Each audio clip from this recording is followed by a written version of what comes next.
අභිසම්විධාන පිරිත. මෙලොවදී ලැබිය හැකි උතුම්ම ලාභය නිරෝගී සුවය බව බුද්ධ දේශනාවේ සඳහන් වේ.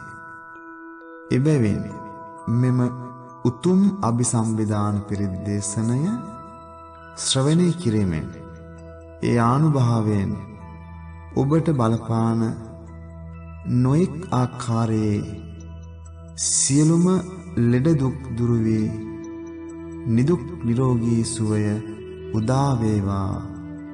එම අරමුණින් සදහැ සිතින් ඊතා ගෞරවයෙන් අභිසම්විධාන පිරිත ශ්‍රවණය කරන්න. නමෝ අභිසම්විධානේ යුත්තේ යුත්තේ පජ්ජලති පජ්ජලති තීහුං තීහුං ලුහු ලුහු පරමේස්වාහා.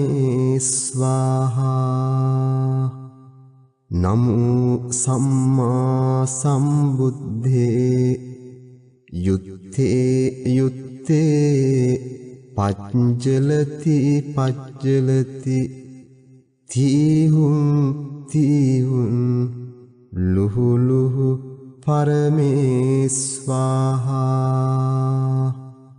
නමෝ පච්චේක සම්බුද්ධේ යුත්තේ යුත්තේ පච්චලති පච්චලති තීහුං තීහුං ලුහු ලුහු පරමේස්වාහා. නමෝ සාරිපුත්ත මොග්ගල්ලානේ යුත්තේ යුත්තේ පච්චලති පච්චලති තීහුං තීහුං ලුහු ලුහු පරමේස්වාහා. නමෝ අංගුලිමාල මහතේරෝ මහාවීරෝ මහාබලෝ යුත්තේ යුත්තේ පච්චලති පච්චලති තීහුං තීහුං ලුහු ලුහු පරමේස්වාහා. නමෝ සීවලීච මහතේරෝ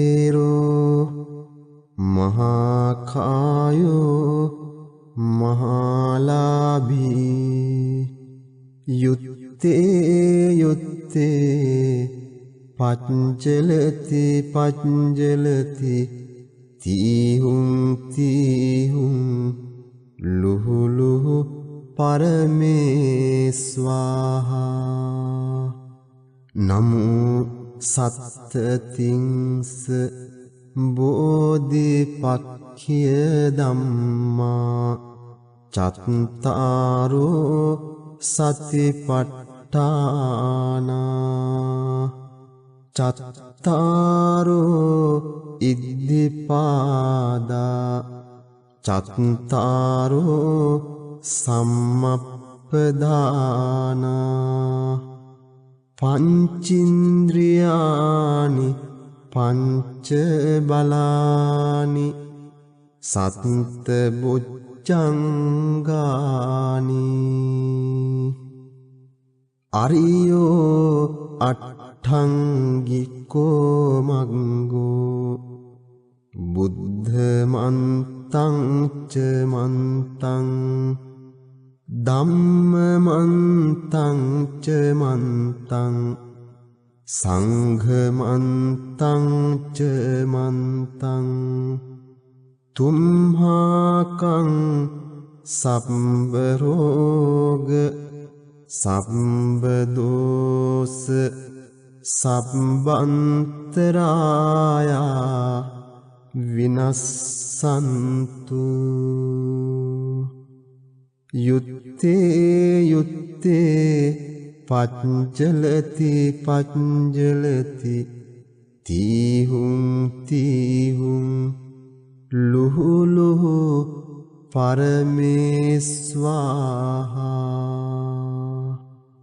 ඒතේන සච්චවත්ජේන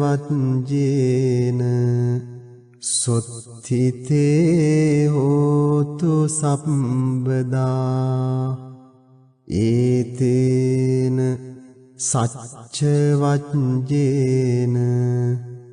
සොත්තිතේ හෝතු සම්බදා ඒතේන සච්චවත්ජේන සොත්තිතේ හෝතු සම්බදා. ඒ උතුම් අභිසම්බිධාන පිරිත් දේශනාවේ ආනුභාවයෙන් ඔබට සියලු සැපත ශාන්තිය උදා වේවා ආශිර්වාද වේවා.